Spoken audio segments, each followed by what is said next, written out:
Blackburn. Thank you, Mr. Chairman and Mr. Attorney General. Thank you for your time today. Listening to the questions and the answers and your responses, what is coming clear to me as I listen to this is basically in your DOJ, the Biden DOJ, there are two tiers of justice. There are one for people with conservative values, for parents, for people of faith.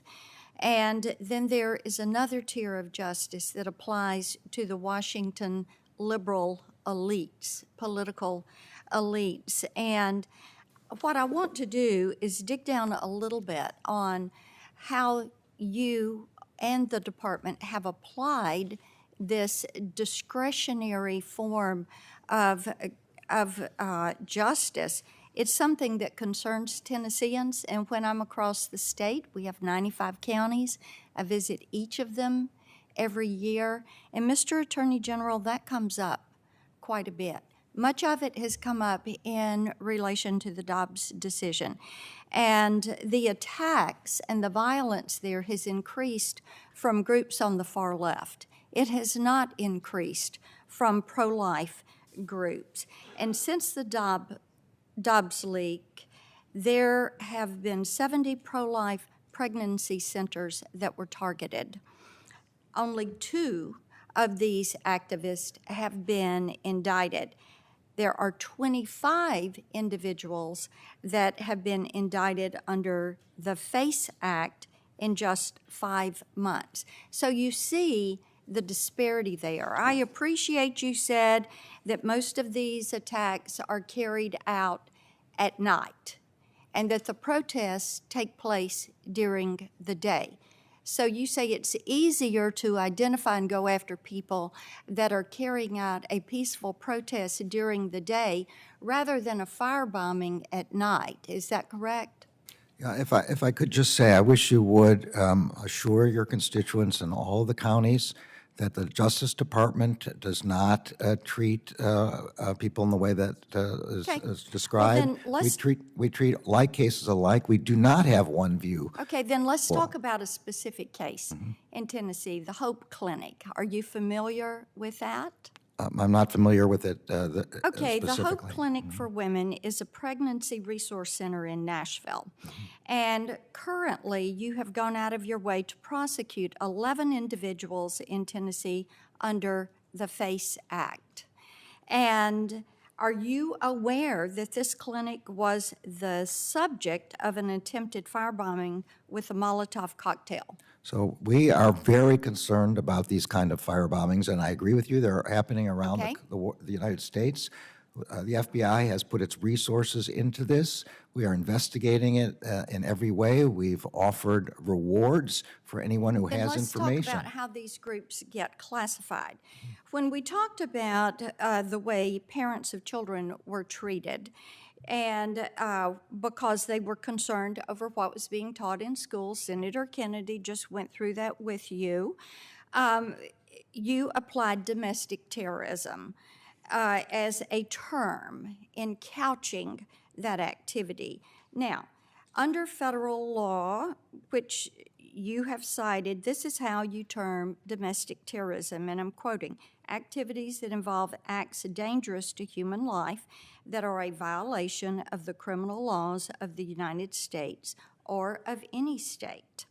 So under that definition, would you agree that firebombing a crisis pregnancy center constitutes an act of domestic terrorism? I would say yes, but I want to again disagree with your earlier characterizations. There was no memorandum about parents complaining to their school boards, and there was Talking about firebombing pregnancy I understand, centers now. and there was no reference in that memo to would using agree domestic that terrorism. Firebombing Where it said, yes, firebombing where domestic terrorism. it's at least domestic violent Okay, extremism. so then let's talk about the far-left group Jane's Revenge, because they claimed responsibility for that. They went so far as to spray paint their name on the wall. So do you intend to prosecute them? We intend, if we find them, to do that. There is a Oh, so you can't find them? if you have information about those groups, we Well, would be happy to. that is your job. That's right, and we go are ahead. putting heavy resources into this. We have found a group Say they're a that's, domestic terrorist organization. I would say it depends on, revenge. it depends on the people. Who took credit for this, spray painted their name on the wall. We have- Let me we have- ask you a couple of questions before my time runs out. We've talked a little bit today about the targeting at the justices' homes. Have you released any type of memorandum that explicitly condemns the acts of intimidation outside of the Supreme Court justices' homes? I have directly instructed the Marshal Service to send over 70 United States Marshals to prevent acts of violence and threats of violence outside those. Memo. I don't need to do a memo because I spoke directly to the marshals about this topic. All right. Have you watched any of the footage of the protesters outside the justices' homes? Unless I caught it on the news, I haven't specifically watched it. Are you investigating any of those individuals? You said, you know, you investigate protesters because they do their activity in the light of day.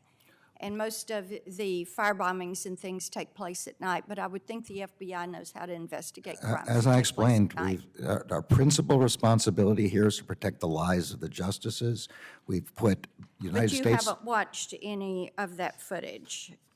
The United States Marshals are on scene, watching what happens on scene. Any of those individuals that were protesting at the justices' homes were there for any reason other than to try to intimidate the justices? The Marshal's job is to protect the lives of the justices, and they will arrest people who they think are threatening the lives of the justices. That's their job.